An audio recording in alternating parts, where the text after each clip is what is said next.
Naam, ni maandamano makubwa ambayo yameweza kupangwa kufanyika tarehe 7 mwezi wa 7 mwaka 2026.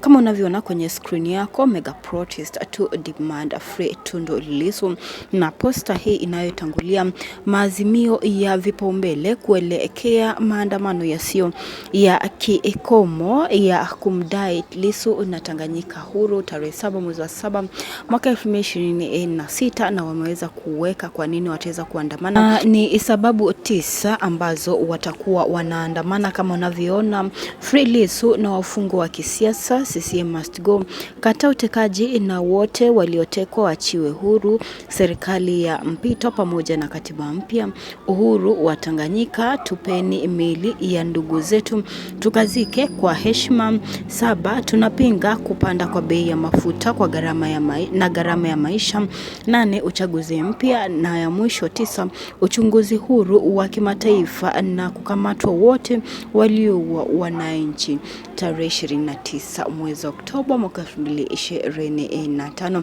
Na ni baadhi tu ya sababu ambazo zimeweza kuwapa wananchi kipaumbele ya kuweza kuandamana tarehe hiyo, siku ya tarehe 7 mwezi wa 7. Tuandikie tu maoni yako ikiwa unaungana na hili posta.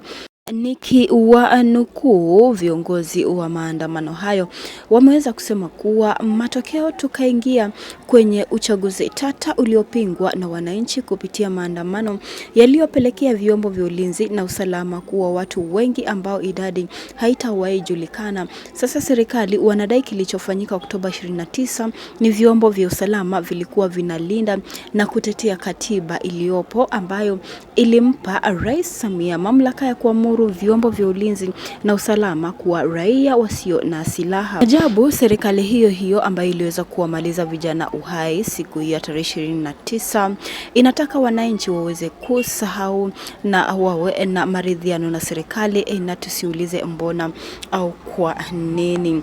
Wanaendelea wakisema kuwa je, tukipata watu kama hawa tukisema na tutakubali maoni yao, sisi sio wazalendo, kwani uzalendo ni kukubali serikali ambayo ni viongozi wakatili, mwisho wa nukuu.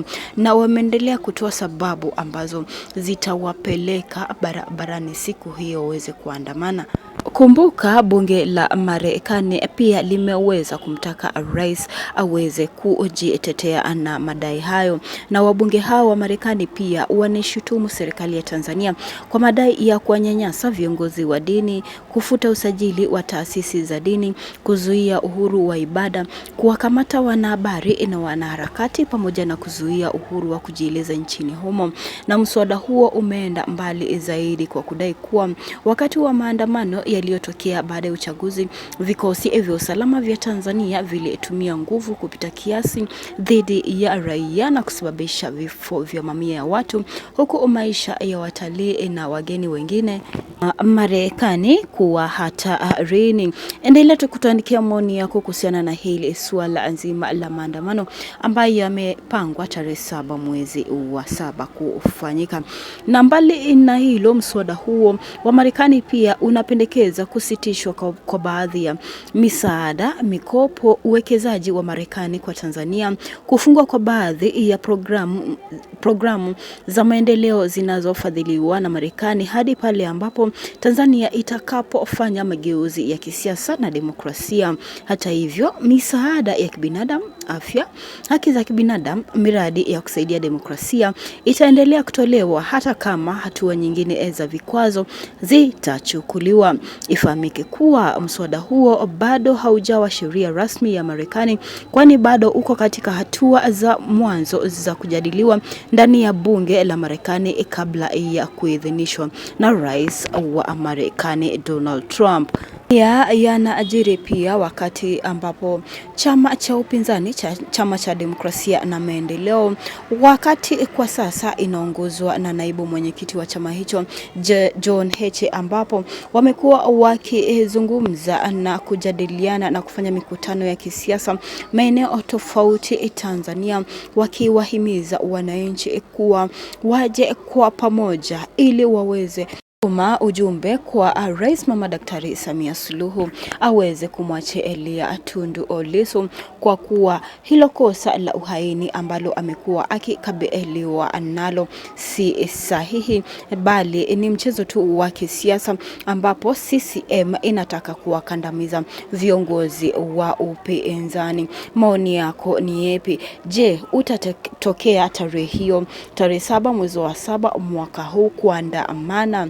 Je, utatokea hiyo siku? Tuandikie tu maoni yako hapo chini, tungependa kusikia kutoka kwako, kwa kuwa wananchi kwenye mitandao ya kijamii wameendelea kutuma maoni yao na kusema kuwa tarehe hiyo wataweza kutoka ili kuandamana. Kama huyu ameweza kuandika na kusema, huu ndo wakati mwafaka wa kumiminika barabarani kama siafu ili mwananchi apate heshima.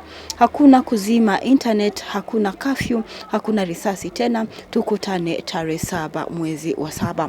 Maoni yako ni yapi? Tuandike tu maoni yako hapo chini, na pia usisahau kubonyeza alama ya like na subscribe hapo chini, na asante kwa kufanya hivyo. Hadi wakati mwingine.